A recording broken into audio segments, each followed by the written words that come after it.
यति बेला हामीसँग संवादको लागि जोडिनु भएको छ राजनीतिक विश्लेषक पुण्य गौतम दाई। दाई नमस्कार, स्वागत छ हजुरलाई। Thank you sir. पुण्य दाई, आज विशेष फागुनको 1 गते पूर्वबाट राजा फर्किनु भएको बेला छ होइन। यतिखेर राजालाई स्वागत गर्नको लागि जुन हिसाबमा भिड तपाईँले चाहिँ एक किसिमको देख्नुभयो, कसरी मूल्याङ्कन गर्नु भएको छ यसलाई? अब यो राजाको फागुन 1 को भ्रमण यस बारेमा पनि बहुचर्चित भयो कि यो असंवैधानिक, अलोकतान्त्रिक र जेएनजीको एजेन्डा हाइज्याक गरेर अपहरण गरेर थोपरिएको सुशीला कार्की सरकारको मातहत रहेको जिल्ला प्रशासन कार्यालयले निषेधाज्ञा जारी गर्यो, जुन बिल्कुल अलोकतान्त्रिक, गैर लोकतान्त्रिक र एक हिसाबले भन्नुपर्दा संविधानको बरखिलाफ थियो। वास्तवमा पोहोर साल पनि राजावादीले योभन्दा ठुलो संख्या निकालेर, एकदम जुलुस निकालेर लावा लस्कर सहित जय जयकार गरेर उनीहरूले निर्मल निवाससम्म राजालाई स्वागत गर्दै लावा लस्करका साथ लगेका थिए, छोडेका थिए। अब यहाँनिर एउटा कुरा के हुन्छ भने लोकतन्त्रको ब्युटी भनेकै फरक मतलाई पनि स्पेस दिने हो। एकदम हो, भोल्टियरले भन्नुभएको छ नि, सबैलाई समेट्नु पर्यो क्या। विश्व प्रसिद्ध फ्रान्सेली दार्शनिक भोल्टियरले भन्नुहुन्छ, म तपाईँको विचारसँग सहमत हुन सक्छु तर तपाईँको वैचारिक स्वतन्त्रताको सम्मानको निम्ति अन्तिमसम्म लड्छु। एकदम लोकतन्त्रको सौन्दर्य भनेकै फरक विचारहरू, इभन कतिपय कुराहरू संविधान विरोधी छन् भने त्यसलाई पनि सुनिदिने र त्यसलाई पनि सहज रूपमा ग्रहण गर्ने अवस्था हुन्छ। अब राजावादीहरूले सिम्पास महाराज धिराज की जय, राजा यही छाड्छौ भन्न पाउँछ। आजै नारायण इटी लगेर आजै शिरमा पहिरिएर राजतन्त्र स्थापित गर्छौं भन्न पनि, त्यो भन्न पनि पाइयो। उनीहरूलाई लोकतन्त्रले छुट दिएको छ। केपी शर्मा ओलीज्यूको पूर्ववर्ती पोहोरको सरकारले त राजावादीहरूले हल्ला गरेका थिए, राजालाई हामी नारायण इटीमा लगेर सर्वकै राख्छौं भनेर भनेकै थिए। उहाँले स्वतन्त्रता दिनु र आज पनि अब राजावादीहरूले पोहोरको भन्दा अलिकति कम छ होइन, दबावको बीचमा पनि निषेधाज्ञा तोडेर लावा लस्करका साथ जय जयकार गर्दै उनीहरूले नारायण इटी त भित्राउने छैनन्, सम्भवतः निर्मल निवास राजाको निवासमा भित्राउने छन्। र अलिकति राप्रपाला भोटको सवाल पनि छ। अब चुनाव आउँदैछ, चुनाव हुने हो भने त भोट पनि चाहियो भनेर भोट ब्याङ्क बढाउन र दुर्गा प्रसाईको इगोको कुरा छ। हिजो उनले 5औं भिडियो सार्वजनिक गरेर अब सोभिता, गौतम, रवि लामिछाने, बालेन शाह, स्वर्णिम वाग्ले सबैको पोल खोलेका छन्। र एउटा कुरो चाहिँ पक्का के भने यो देशलाई सिक्किमीकरण गर्न चाहने, फिजीकरण गर्न चाहने, युक्रेन जस्तो बनाउन चाहने भ्लादिमिर जेलेन्स्कीका नयाँ अवतार रवि लामिछाने, बालेन शाह र भ्लादिमिर जेलेन्स्की अनुहारलाई सेभ गर्ने सुशीला कार्की र यो विदेशीको भरौटे दलाल भातखोरे सरकार भन्दा कता कता बरु राजा ज्ञानेन्द्रलाई देशको माया छ, चिन्ता छ, यिनीहरूभन्दा उहाँ नै महत्वपूर्ण हो भन्ने मलाई लाग्छ। र अब हेर्नुहोस्, साँच्चै सुशीला कार्कीको सरकार के भिडन्त चाहन्छ? अस्ति दुर्गा प्रसाईलाई गिरफ्तार गरेर पनि भिडन्त गर्न खोजे जस्तो देखियो, भिडन्त भएन। यिनीहरू बालेन शाहले चुनाव नजिक्दै देखिसकेपछि त्यहाँ तेस्रो पोजिसनको लागि उनी लड्दै गरेको अवस्थामा तेस्रो पोजिसनको लागि लड्दैछन्, कतै बालेन शाहको रेस्क्युको निम्ति यिनीहरू चुनाव त बिथोल्न चाहँदैनन्। एकदम अब यहाँ दुईटा कुरा छ। हिजो सौरभले बडो महत्वपूर्ण कुरा गर्नुभएको छ। उहाँले यो चुनाव धोका हो, स्वतन्त्र निष्पक्ष सरकार, नागरिक सरकार गठन गरेर चुनावी सरकार गठन गरेर चुनाव गर्नुपर्छ भन्नुभएको छ। किनभने यो त जेएनजीको एजेन्डा हाइज्याक गरेर बनेको लुसिफरवादी सरकार हो, यो विदेशीहरूको रोबोट जस्तो हो। र यसको स्पष्ट म्यान्डेट के छ भने भविष्यमा एसपीपी पास गर्ने गरी अनि एमसीसी को कार्यान्वयन गर्ने गरी, अथवा एक हिसाबले भन्नुपर्दाखेरि दलाई लामालाई भू राजनीतिक तानातानको कारण, चेपुवाको कारण मोदीले भारतमा एक्जाइल दिइरहन समस्या परेको हुनाले वन चाइना पोलिसी, एक चीन नीतिमा भारत पुगेको हुनाले दलाई लामाको हेडक्वार्टर नेपालमा शिफ्ट गर्न या सार्नको लागि एकजना रिम्पोछे पनि अस्ति आउनु भएको थियो हैन। त्यो विषयमा म एकछिनपछि इन्टरप्रिटेसन चर्चा गर्नेछु। त्यसको लागि पनि नेपालमा यस्तो चुत्थो दलाल सरकार चाहिएको छ, सधैँभरि सुशीला कार्कीको त रहँदैन। सायद सौरभले त्यही कुरालाई संकेत गर्दै के भन्नुभएको छ भने अब यो हाइज्याकिङ गरेको तेस्रो जुन खालको संरचना छ त्यसले चाहिँ गराउने चुनाव भनेको वास्तवमा सम्पूर्ण धाँधलीपूर्ण हुन्छ। यो नेपाली जनतालाई धोका हुन्छ। त्यो चुनाव जस्तो चुनाव हुने छैन। इतिहासकै सबभन्दा धोकाधडीपूर्ण र धाँधलीपूर्ण चुनाव हुनेछ र सेनाको बुट र बन्दुकको बीचमा गरिने चुनाव निष्पक्ष हुने छैन। बुथहरू साटिनेछ र उनीहरूले जसलाई चुनाव जिताउनु छ त्यसलाई जिताउँछन्। अब उनीहरू तर्सिसकेका छन् बङ्गलादेशको उदाहरण देखेर। एकदम हो, त्यहाँ चुनावी माहौलको चाहिँ अब रिजल्ट आइसकेको थाइल्यान्डको परिणाम देखेर यिनीहरू तर्सिया हुनाले यिनीहरूले राष्ट्रपाल अब कुनै कुनै ठाउँमा चाहिँ यसो निष्पक्ष चुनाव भयो है भन्ने कुरोको हात्तीको दारा जस्तो देखाउनको लागि यिनीहरूले नाटक गर्नेछन्। नभए अधिकांश ठाउँमा बुथ कब्जा गरेरै अथवा बुथ साटेर मतपेटिका साटेर यिनीहरूले जे परिणाम ल्याउन खोजे त्यही ल्याउँछन्। जस्तो कि बालन शाह अहिले मैदानमा तेस्रो पोजिसनमा छन्। केपी शर्मा ओलीज्यू विजेता हुनुहुन्छ, उपविजेता सायद समीर तामाङ हुन्छ र तेस्रो पोजिसनको लागि माटोको उम्मेद्वार सेकेन्ड पोजिसनमा, तेस्रो पोजिसनको लागि बालन शाह भिड्दै गरेको यो कुरो कसरी पनि प्रमाणित हुन्छ भने बङ्गलादेशमा 70 लाख फलोअर्स भएको 7 मिलियन फलोअर्स भएको सोसियल साइटको एकजना शक्तिशाली महिलालाई त्यहाँ चुनावमा तेस्रो स्थान मिल्यो। भारतमा प्रशान्त भूषणको कुरा गरौँ या कन्हैया कुमार, उनीहरू सोसियल मिडियामा हाई छन्। यही मिलन लिम्बूले गुगलमा जितेका थिए, भूगोलमा त सुहाङ नेमाङले जिते। त्यस कारणले गर्दाखेरि गुगल र भूगोल फरक कुरा हो। यो कुराबाट तर्सिएर यही कुराबाट पाठ सिकेर अब उनीहरूको लागि के छ भने अब अलिकति म महत्त्वपूर्ण कुरा गर्छु। यो हाइज्याकिङको तेस्रो घटना हो। पहिलो घटना जेनजीहरूले भ्रष्टाचार विरुद्ध, अपराध विरुद्ध शान्तिपूर्ण तरिकाले उनीहरूले आन्दोलन गर्न सुशासनको पक्षमा अभिमत जारी गरे। तर बानेश्वर नपुग्दै जेनजीभित्र घुसपैठ भयो। परिणाम स्वरूप नेपाललाई आगोको डल्लोमा परिणत गरियो। खरबौं रुपियाँ नोक्सानी हुने गरी 23 र 24 को घटना घटाइयो। नेपाल तबाह भयो भन्नाले नेपाललाई नष्ट भ्रष्ट गर्ने अपराधिक तत्त्व घुसपैठ गरेर तिनै तत्त्वहरूले विदेशी सेटिङमा इन्डो वेस्टको सुरुङभित्र छिर्न सुशीला कार्की जोसँग जेनजीको कुनै सम्बन्ध थिएन, बरु देश जलाउनु पर्छ, मार्नु पर्छ भनेर आदेश दिइरहे जस्तो अडियो दुर्गा अडियो पनि लिक सार्वजनिक गरे। अब थप अडियो पनि आउँदैछ अरे। म तपाईँलाई भन्दैछु पहिलो हाइज्याक भनेको जेनजीको एजेन्डा हाइज्याक गरेर सुशीला कार्कीको लुसिफरवादी सरकार बन्यो, जो कालान्तरमा गएर छिट्टै नै रासपाको सरकारमा परिणत भयो। दोस्रो हाइज्याकिङ भनेको त्यतिखेर भयो जतिखेर रासपाको सभापति रवि लामिछाने जसले नेपालको महान नागरिकता त्याग गरेर अमेरिकी नागरिक बने र पुनः नेपालको नागरिकता प्राप्त गर्दा अमेरिकी नागरिकता त्यागेको निसाब प्रमाण पनि पेश गर्न सकेको छैन। उनी हजारौं विवादमा जोडिएका छन्। जस्तो सहकारी ठगी काण्डदेखि राजकोट हस्पिटल बनाउन भनेर 21-22 करोड उठ्यो, तर जम्मा खर्च हो कति 12 करोड। बीचको पैसा कहाँ गयो? 50% त्यसपछि कोरोना कालमा हस्पिटल बनाउँछु भनेर थुप्रो पैसा उठाए। रवि लामिछाने फाउन्डेसनमा करोडौं पैसा गयो, त्यो पैसाको हिसाब किताब छैन भन्नाले भ्रष्टाचारको जगमा उभिएका रवि लामिछाने उनी विवादमा छन्, संगठित अपराध सम्पत्ति शुद्धिकरणको मुद्दामा छन्। तर उनको पार्टी बालनले कब्जा गरे। अब हेर्दै गर्नु होला, धाँधली गरेर बाक्सा साटेर बालनलाई जिताइयो भने मानौ केपी शर्मा ओलीज्यू जस्तो देशभक्त कालापानी इम्पियाधुराको महान नक्सा जारी गर्ने trans Himalayan multi dimensional connectivity नेटवर्कको नेपाललाई हिस्सा बनाउने व्यक्तित्वलाई चुनाव हराउन विदेशीहरूले द्वारदेखिको बल लगाएर सम्पूर्ण तागत खनाएर प्रयत्न गरिरहेका छन्। त्यसको बावजुद पनि फेयर इलेक्सन भयो भने केपी शर्मा ओलीज्यू 100% जित्ने हुनाले मानव उनीहरूले साम दाम दण्ड भेद नीति सबै प्रयोग गरेर बालनलाई जितायो भने रविलाई जेल पठाउँछन् अनि सेकेन्ड इन कमान्ड बालन छन्।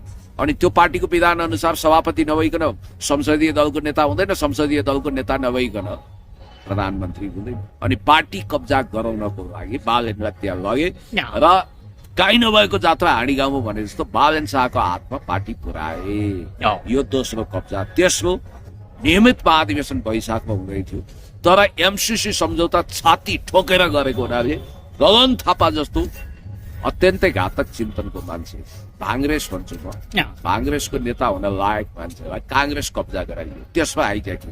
अब चौथो हाइज्याक चाहिँ रवि लामिछानेको पार्टी बालन शाहले कब्जा गरेका छन् अब सरकारै हाइज्याक गर्दैछन्। अब त्यसको भनेपछि उद्देश्य के सरकार भने- हाइज्याक हुँदैछ हो, उसो भए अब। त्यसको उद्देश्य के भने स्टेट पार्टनरशिप प्रोग्राम भन्छ, एसपीपी, स्टेट पार्टनरशिप प्रोग्राम, जसको मन्त्रणा दिनको लागि इन्डो पेसिफिक कमान्डको कमान्डर नेपाल आएका आइसक्नु भएको छ। हो, है। हो। अब उनी नेपाल आउनुको गहिरो अर्थ छ एउटा एसपीपी सम्झौता पास गर्ने। यहाँ, इन्ट्रेस्टिङ कुरो के भने देउबा समेत एसपीपी गर्नु हुँदैन भनेर पछाडि हट्छ। एक- त्यसैको सजाय उनले भोगे। नेकपा एमाले त त्यसको बर्खिलाफमा थियो, माओवादी पनि बर्खिलाफमा हुनु एसपीपी स्वाभाविक। पास हुँदैछ अब उसो भए। हो, एमसीसी भन्दा पनि खतरनाक एसपीपी पास गर्नको लागि त्यसको मन्त्रणा गर्न त्यो अनुकूलको सरकार चाहियो। यहाँ। एसपीपी को पक्षमा को थिए विगत संसदमा भने गगन थापा, विश्व प्रकाश। हो, हो, अब उनीहरूको प्लान ए प्लान बी दादाजी गर्न जसरी पनि बालेन शाहलाई जिताउने अथवा रासोपावाला रविहरूलाई जिताउने। अब उनीहरूले मानव केही कदम जित्न सकेनन् आदि इत्यादि भयो, दादाजी हुन जनताले दिएनन् भने अब अहिले सेना परिचालन गर्नुको अर्थै थिएन। किन सेना परिचालन त्यही त भने, हो। सर्वत्र सेना परिचालन गरेर पुट र बन्दुकको छाया मुनि चुनाव हुँदैछ। यो पूर्णतः दादागिरी हुँदैछ र पैसाको खोलो बगाइँदैछ, डर धाक धम्की देखाइँदैछ। त्यसरी गरिएको चुनावबाट पनि पार लाएन भने खुद कब्जा गर्ने, त्यति गर्न पनि भएन भने गगन थापा जिन्दाबाद। गगन थापा पनि एसपीपी पक्षधर हुन्। एकदम। हो, उनीहरू योजनाबद्ध रूपमा स्टेट पार्टनरशिप प्रोग्राम लागू गर्नको लागि अगाडि बढेको एसपीपी सम्झौता पास गर्ने। एसपीपी को अलिकति डिटेल भनिदिनु न। म अहिले भनिदिन्छु तपाईँलाई। अब कस्ता मान्छे सांसद बन्न खोजे भन्दा विवेक बन्धक राख्ने बुझेर पनि अथवा विवेकै नभएका बल्ली बल्लीहरू, मने मने मने मने म्या भन्दै हिँड्नेहरू, ज्योति मगर भन्दा पनि तल्लो स्तरको चेतना भएकाहरू, एकदम मोबाइल व्यापारीहरू, तिल्के मिल्के झिल्के हैरे गैरे भैरे नथु खैरे कुडा कर्कट झार पत्कर, जसलाई राजनीति पनि थाहा छैन, भूगोल पनि थाहा छैन, त्यसको इतिहास पनि थाहा छैन, केही पनि थाहा छैन, त्यस्ता अराजनीतिक मान्छेलाई नीति निर्माणको तहमा पुर्याउने। एकदम खुद बालेन शाह जस्ता मान्छेलाई प्रधानमन्त्री बनाउने रफटक मान्छेलाई, जसले नेपालको संस्कृति नष्ट गर्न सक्छ, जसले नेपालको पश्चिमाकरण गर्न सक्छ, वेस्टर्नाइजेसन गर्न सक्छ, जसले नेपालको सम्पूर्ण सम्पदा समाप्त गर्न सक्छ, धर्म परम्परा गाई काटेर खान पाउनुपर्छ भन्ने घातक अभिव्यक्ति दिने, देशको सार्वभौम सत्तालाई नै लिलाम गर्ने, सिक्किमीकरण गर्ने, विवेक बन्धक राख्ने हैरे गैरे भैरे राजनीतिक केटाकेटीहरू है संसदमा पुर्याइँदैछ, मन्त्रीमण्डलमा पुर्याइँदैछ। एउटा काम न काजको अलग आलो काचो मान्छेलाई प्रधानमन्त्री बनाएर नयाँ भ्लादिमिर जेलेन्स्कीलाई जन्म दिँदैछ एकदम हो र देशलाई युक्रेन वा युगोस्लाभिया बनाइँदैछ, सिक्किमीकरण गरिँदैछ। हो, त्यसैको लागि यो स्टेट पार्टनरशिप प्रोग्राम यो भने चाहिँ इन्डो पेसिफिक स्ट्राटेजी भित्र जोडिएको नेपाललाई सैन्य रणनीतिको हिस्सा बनाउने। मान्नुहोस् न, North Atlantic Treaty Organisation NATO जस्तै खतरनाक हो र त्यो गर्न डराएका दलहरू बाट यिनीहरूको काम नहुने हो। त्यसकारण नेपाललाई कम्प्लिटली वेस्टर्नहरूको कब्जामा लान, अमेरिकन कब्जामा लान, नेपाललाई प्रतिबद्ध मोमेन्टको हिस्सा बनाउन उनीहरू लालाइछन्। अब मोदीले तपाईँले देखिहाल्नुभयो साङ्घाई कोअपरेसन अर्गनाइजेसनको ग्लोबल समिटमा गएर के अरे वान चाइना पोलिसीलाई आफ्नो नीतिको रूपमा अख्तियार गरे। असंलग्न परराष्ट्र नीति र पञ्चशीलता हाम्रो नीति हो भने र टिबेटको सवालमा वास्तवमा हामी एकदम दृढ छौँ। वान चाइना पोलिसी नै हो, एक चीन नीति हो भने र ताइवानको बारेमा रसियन राष्ट्रपति भ्लादिमिर पुटिन र खुद चाइनिज राष्ट्रपति सी जिनपिङको इसारापछि मोदी पनि अब ट्यारिफले गर्दा उनी हतप्रभ छन्, अमेरिकासँग डराएका छन्। त्यसकारण अब यही शिविरमा घुसेका छन् र भू राजनीतिक चेपुवामा परेका प्रेसिडेन्ट के अरे भारतीय प्रधानमन्त्री पनि दलाई लामालाई धेरै समयसम्म दिल्लीको धर्मशालामा राख्न सक्दैनन्। अब कहाँ जाने दलाई लामा? बुढेसकालमा उनको चेला रिम्पोचे यहाँ आएका छन्। हो, दलाई लामाको हेडक्वार्टर पनि यही सार्ने, एमसीसी पूर्णतया कार्यान्वयनमा लान नि यो इन्डो पेसिफिक कमान्डको कमान्डर नेपाल आएको। तर गजबको के कुरा के भयो भने यो बेलामा फेरि नयाँ सुनामी आयो। यता राजाको भ्रमणबाट राजा झापाबाट आउँदाखेरि एकदम तर्सिएका अप्रजातान्त्रिक स्वभावका लुसिफरवादीहरू आतंकित भए। अर्को कुरो चाहिँ अहिले बङ्गलादेशमा अवामी लीगले हावा खायो। त्यही त मेन कुरा यहाँ रहेछ। अवामी लीग भनेको चाहिँ परम्परागत हिसाबले पपेट पार्टी थियो शेख हसिना वाजेसको। जो लामो समय सत्तामा रहिन्। अब उनको पार्टीले हावा खायो। अस्ति भर्खर 2025 दिवंगत भएकी बङ्गलादेशकी पुरानो नेत्री जो 1991 देखि 2006 त्यहाँको प्राइम मिनिस्टर हुनुहुन्थ्यो, पछि पनि हुनुभयो, तर उहाँको दुःखद निधन भयो 1 वर्ष 6 महिना अगाडि। बेगम खालिदा जिया, उहाँको त्यहाँको बीएनपी बङ्गलादेश नेसनलिस्ट पार्टी बीएनपीले ल्यान्डस्लाइड भिक्ट्री गरेर बहुमती आयो र उनको छोरा अहिले सत्ताको प्रधानमन्त्री हुने कुराकानी त्यहाँ अब जेनजी मोभमेन्ट चलाउने भनेर मोहम्मद युनुसले पुलपुल आएका मान्छेहरूको 6 सिट भन्दा बढी आएन, जम्मा 6 सिट मात्रै आयो। तपाईँले देखिहाल्नु भयो। के अरे थाइल्यान्डको दृश्य पनि तपाईँलाई थाहा भयो। थाइल्यान्डमा सत्तारूढ पिपुल्स पार्टीले नराम्रोसँग के अरे सत्तारूढ पिपुल्स पार्टी भनाइको मतलब थाइल्यान्डमा चाहिँ त्यहाँ युवाहरूको यही बालेन शाहहरू जस्तो नयाँ शक्ति भनौँ न पिपुल्स पार्टीले हावा खायो। अनि त्यसपछि त्यहाँको दृश्य के भइदियो भने तपाईँलाई म सम्झाउँछु, त्यहाँ अलिकति पार्टीको नाम गाह्रो हुन्छ। थाइल्यान्डको आम चुनावमा सामाजिक सञ्जालको चर्चित अनुहार र युवा नेताले भरिएको पिपुल्स पार्टीले बहुमत ल्याउने चर्चा थियो होइन। पिपुल्स पार्टीले तर बहुमती आएन। कुल 400 संसद सिटमा याद गर्नुहोस् है, 151 सिट मात्रै जितेको यो दलले चुनाव अगाडि नै प्रधानमन्त्रीको उम्मेद्वारको रूपमा 38 वर्षका युवा नेता नाथुम लाई अगाडि सारेको थियो। तर अनुटिनको सत्तारूढ दल भुम थाइ झाइले कति सिट ल्यायो भने 180 सिट ल्याएर अब अलिकति पुगेन, उसले गठबन्धनको सरकार बनाउनु हो भन्ने बित्तिकै त्यहाँ पनि हावा खा। जापानको निर्वाचन परिणामले पनि नयाँ भनिनेहरूमा किनारा लगाइदिएको छ। त्यसकारण नेपालमा पनि भूगोलमा यी नयाँ भनाउँदाहरू जिते जस्तो गर्ने, तर भूगोलमा चाहिँ स्थापित नेपालमा पनि यही तपाईँको परिणाम जस्तो दोहोरिन सक्छ भन्ने तपाईँको अनुमान हो? त्यही दोहोरिन्छ। हाउडेहरू हार्दैछन्, त्यसकारण यिनीहरूलाई जसरी पनि जिताउनु पर्छ। साम दाम दण्ड भेद नीति त्यो कन्डिसन भयो भने त चुनाव हुन नदेला नि त पुण्य खोलो भगाएर हो चुनाव हुन नदिनकै यो भाडभैलो गर्न खोजेका थिए। अब तर भाडभैलोले केही सिप आएन। तपाईँलाई एउटा कुरो भन्न चाहन्छु, नेपालको लोकतन्त्रमाथि धमिरा लगाउने काम यिनीहरूले गरे। अब हर्क साम्पाङ नयाँ शक्तिको उदय भएको देशभक्त व्यक्तित्व, हिलो बदलोमा चटाइमा गुद्रीमा बसेर देश जनता विकास समृद्धिको सपना देख्ने हर्क साम्पाङलाई पनि इग्नोर गर्दैछन्। अझ कालापानी लिम्पियाधुराको नक्सा जारी गर्ने र एक हिसाबले भन्नुपर्दा देशमा असाध्यै माया गर्ने दृढ नेतृत्व केपी शर्मा ओलीज्यू र नेकपा एमालेलाई र अरू स्थापित पार्टीलाई दरकिनार लगाउनको लागि यो चुनावी प्रपञ्च गरिएको। नत्र 84 मा नियमित समयमै चुनाव हुन्थ्यो। त्यो भएको हुनाले अहिलेको आवश्यकता चुनाव होइन। यो चुनावले त नेपाललाई झन् लुसिफरवादीहरूको कब्जामा लान्छ। अब यो बङ्गलादेश र थाइल्यान्डबाट सिकेकाहरूले नेपालमा पूर्णतः धाँधलीपूर्ण चुनाव गर्न सक्छन्। अब यहाँ त पछिल्लो प्र्याक्टिस हो यहाँनिर होइन नेपालमा। उनीहरूले त्यहाँबाट पाठ सिकेर यहाँनिर धाँधली गर्न सक्छ भन्ने तपाईँको अनुमान हो? जस्तो पुण्यदायी भनौँ न, यसमा चाहिँ अब जुन हिसाबबाट चाहिँ तपाईँले कुराकानी गर्नुभयो, पछिल्लो समय टङ्क दाहालको भिडियो तपाईँले पनि हेर्नुभयो होला होइन? त्यहाँनिर के आशय थियो भन्दाखेरि अब जस्तो चाहिँ झापा 5 मा नयाँ अनुहारको खोजी भइरहेछ, एकचोटि भए पनि नयाँलाई दिनुपर्छ भन्ने खालको कुरा चाहिँ त्यहाँनिर आशय आएको थियो क्या। एक प्रकारको सामाजिक सञ्जालमा सेन्सेसन खोज्ने मान्छे, कहिले दुर्गा प्रसादतिर पल्टिन्छन्, कहिले कता पल्टिन्छन्। उनलाई युट्युब चलाउनु छ, उनलाई नेपालको ग्राउन्ड रियालिटी थाहा छैन। उनले यो जेनजी मोभमेन्ट ताका गलत भिडियो हालेका थिए। उनको अनुमान कहिले ठिक ठाउँमा लाग्छ, कहिले गलत हुन्छ। उनी नेपाल आएका छैनन्, उनले नेपाल बुझेका छैनन्, अहिले कस्तो अवस्था छ थाहा छैन। युट्युबमा आएको भिडियोको भरमा अन्दाजको खेती गर्ने आए आप गए झटारो टाइपले उनी नयाँ निशाना ताकिरहेका छन्। उनले गलत घोडामा दाउ लगाउँदैछन्, जुन घोडा अनिवार्य रूपमा हार्दैछ। याद गर्नु होला, अरू नै डार्क हर्सहरू जित्दैछन्। टङ्क दाहालको अनुमानलाई नै यो सत्य हो भनेर सोच्नु भने चाहिँ यो तपाईँको गलत कुरा हो। यसले केही परिणाम दिनेवाला छैन। त्यसकारण टङ्क दाहाल आउटडेटेड भयो।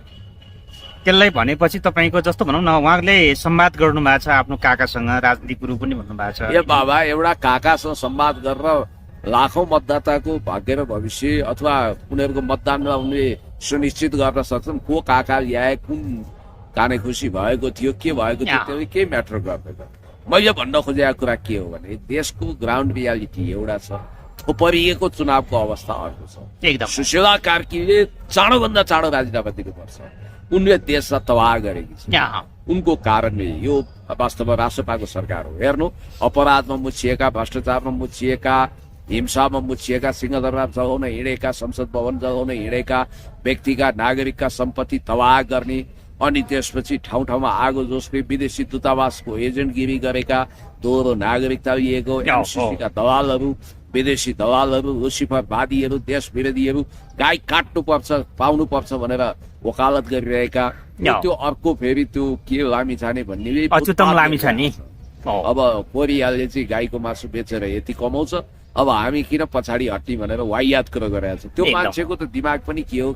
अब अस्ति वा क्रिस्टियानो रोनाल्डो जस्तो व्यक्तिलाई लाङटाङको पानी लगेर खुवाएर 2 अरब तिराएर अनि ब्रान्डिङ गर्ने भनिरहेको छ। त्यसकारण यस्ता असन्तुलित मान्छेहरू किन ल्याएको? अब यो रासपा फेरि के रहेछ भने एउटा राजनीतिक मान्छे छैन, उहाँ कलाकार, उहाँ डिएसपी, उहाँ एआइजी, उहाँ भाइरल, उहाँ दाइरल, के हो के नाना नौरङका झिल्किनेलाई ल्याएर अहिले गइरे भइरहेहरूलाई भर्ना गरेर एउटा ब्रह्माले सबभन्दा राम्रो चिज बनाउँछु भने त्यति गर्दा त उठ बन्यो। यिनीहरूको त उठ पनि बन्दैन। हुनाले यस्ता अतिवादी तत्त्वहरू, यस्ता देश विरोधी तत्त्वहरू, देश जनता विकास समृद्धिको विरुद्ध लागेका तत्त्वहरूलाई जनताले चुनाव भयो भने चोटै चोट दिनुपर्छ, भोट हो। प्रणय शमशेर राणाले तपाईँको यतिखेर राजीनामा दिइसकेको छ दाइ, होइन? के लाग्छ हजुरलाई? प्रणय शमशेर जङ्गबहादुर राणाको विद्रोह सही छ, उचित छ। र प्रणय शमशेर जङ्गबहादुर राणाको जुन ढङ्गको विद्रोह छ त्यसले एउटा म्यासेज दिएको छ। एकदम हो। उनी सेन्ट्रल कमिटी मेम्बर थिए, तर उनले के कुरा उठाइरहेको थिए भने वैधानिक ढङ्गले लुट गरिरहेको छ, अवैधानिक ढङ्गले त कति हो कति। उनीसँगै प्राइमरी इलेक्सनको नाउँमा 25,000 रुपियाँ उठाएको छ।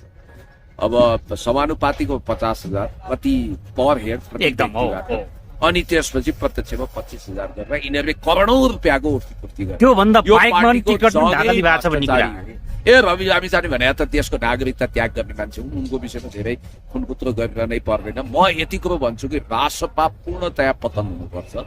रासपाको नेतृत्व भनेको यो मेड इन नेपाल होइन, यो विदेशी ब्रान्डको नेपाललाई नाजीइजममा लान, हिटलरको पन्थमा लान, हिटलरको पथमा लानको लागि यिनीहरूले खोजिरहेका छन्। र देशमा चुनावको मार्फत देशलाई नै सिक्किमीकरण गर्ने, फिजीकरण गर्ने, या युगोस्लाभिया जस्तो समाप्त पार्ने, या त युक्रेन बनाउने यिनीहरूको दाउपेच छ। नयाँ भ्लादिमिर जेलेन्स्कीको प्रसव वेदना छ। एसपीपी पास गराउन त कस्ता मान्छे चाहियो भने एकदम अलिक अनपढ टाइपका, विवेक नभएका, विवेक भए पनि बन्धक राख्न चाहने स्वाटहरू, वज्र स्वाटहरू, केही थाहा नपाउने, नेतृत्वले जे भन्यो त्यसमा ल्याप्चे लगाउने टाइपका चाहियो हो। त्यस्तै मान्छेलाई संसदमा पुर्याउन दलालहरू, विदेशी एजेन्टहरू अनि कमिसन एजेन्टहरू भयो भने त सजिलो हुन्छ। त्यो भएको हुनाले अहिले चुनावको नाटक मञ्चन हुँदैछ। केपी शर्मा ओलीज्यूले यही बुझेर यो चुनावको औचित्यता छैन। होइन पुण्यदायी जस्तो भनौँ न, त्यो हिजो भर्खर दुर्गा प्रसाईले जुन भिडियो सार्वजनिक गर्नुभयो, सार्वजनिक गरिसके पछाडि प्रतिवेदन पनि रोकियो, भिडियो पनि सार्वजनिक भयो क्या। यदि भिडियो सार्वजनिक भएको भए जस्तो अब रवि लामिछाने, बालेन शाह लगायतले कारवाही हुने चान्सेस बढी थियो। अब यो यिनीहरूले प्रतिवेदन सकेसम्म सार्वजनिक गर्दैन, गरे पनि यिनीहरू आफैमा फाँसीको फन्दामा चढाउन यो प्रतिवेदन लेख्दैन। किनभने यो प्रतिवेदन पूर्वाग्रही हुनेछ, यो प्रतिवेदन यथार्थपरक हुने छैन। किनभने जेनजीहरूको पहिल्यै समर्थन लिइसकेका सुशीला कार्कीको विश्वास पात्र अर्का कार्की महोदय, पूर्व न्यायाधीश गौरीबहादुर कार्की गठन भएको यो आयोगमा विज्ञानराज शर्मा जस्तो फेयर व्यक्ति त हुनुहुन्छ, तर उनीहरूले गौरीबहादुरकै कुरा पेलेर प्रतिवेदन लेख्छन् र त्यो कल्पित प्रतिवेदनको कुनै अर्थ हुने छैन। अब अहिले कस्तो स्थिति भयो भने जेनजी मुभमेन्ट भड्काउने, जेल तोड्न उत्प्रेरित गर्ने रवि लामिछाने एकदम हेर्नुहोस् है, अधिकांश जलाउने ठाउँमा रासपाकै कार्यकर्ता धेरै छन् होइन। सबै ठाउँमा प्राय टिकट पाएका मान्छे सिंहदरबार जलाउने, व्यक्तिको घर जलाउने, सर्वोच्च अदालत जलाउने, त्यस्ता व्यक्ति रहेछन्। त्यसकारण बालेन शाहले सिंहदरबार जलाउने स्क्रिप्ट लेखेकै हुन्। अनि जेनजी मुभमेन्ट भड्काउन पेट्रोलमा, आगोमा पेट्रोल थपेकै हुन्। त्यसकारण शिकारी खुदिया शिकार हो गए। यिनीहरू आफै ठहरै पर्ने हुनाले प्रतिवेदन यिनीहरू- सार्ने काम गर्यो र अर्को कुरो के भने दललाई जति गाली गरे पनि अहँ। दल यो मामिलामा फस्दैन किनभने कानुनी रूपमा नेकपा एमाले वा काङ्ग्रेस वा तत्कालीन सरकार फस्दैन आदेश एकदम, भने हो, त चेन अफ कमान्डबाट आउँछ हो। त्यहाँ प्रधानमन्त्रीबाट आएको छैन त्यसकारण उनीहरू आफूले खड्नेको खाडलमा आफै पर्ने सिकारी खुदिया शिकार हजुर, हो हो। गएको अवस्थामा पुगेको हुनाले प्रशासनको तपाईँको चाहिँ तत्कालीन त्यहाँको वातावरण हेरेर त्यो अनुसार चाहिँ उहाँहरूलाई प्रतिकार गर्नको लागि अथोरिटी दिएको हुन्छ भन्ने खालको कुराहरू आइरहेको छ कि हो यतिखेर। त्यो भएको हुनाले कानुनी रूपमा कतै बाधा नहुनाले यही राष्ट्रपाको फस्ने राप्रपाका केही मान्छे फस्ने अलिकति माओवादीको मान्छेहरू फस्छन् तर एमाले काङ्ग्रेसलाई खासै समस्या नहुने हुनाले यो प्रतिवेदन उनीहरूकै लागि झारा टार्ने विषय हो यो आए पनि उही 46 सालपछि मल्लिका आयोग बने जस्तै जसको प्रतिवेदनलाई डस्टबिनमा राखियो एकदम हो अथवा 62-63 आन्दोलनपछि अनि कार्कीको माओवादी प्रतिवेदन आयोग कुनै बने पनि जस्तै। कार्यान्वयनमा आएको छैन कि पुण्यदय अहिलेसम्म होइन हो कार्यान्वयनमा आएपछि उनीहरू नै फस्ने भयो त्यही अँ। भएर यस्तो यो चाहिँ तपाईँको अहिले भनौँ न प्रतिवेदनको रूपमा राख्ने भोलि पर्सि आफूलाई पाएक पर्ने बेलामा साँचोको रूपमा प्रयोग गर्न नि सक्ने कुराहरू आयो कि यसमा। अब यसको तुक छैन नि त यसले कानुनी प्रमाण दिन सक्दैन त्यो कारणले हिजो अब आयोग गठन गरिहाले के नहोला भनेर अहिले त्यो आयोग चाहिँ आफैको लागि फाँसीको फन्दा बन्यो त्यही भएको हो उसो भए धेरै जस्तो चाहिँ कुराहरू अब तपाईँको पहिला गठन गर्ने अनि पछि आफूलाई अप्ठ्यारो हुँदै गएपछि त्यसलाई साइड लाग्दै जाने खालको Exactly, कुराहरू of देखियो course, कि होइन त्यही। पक्कै पनि महत्त्वपूर्ण विचार राखिदिनु भयो समय र संवादको लागि धेरै धेरै धन्यवाद थ्याङ्क यू सो मच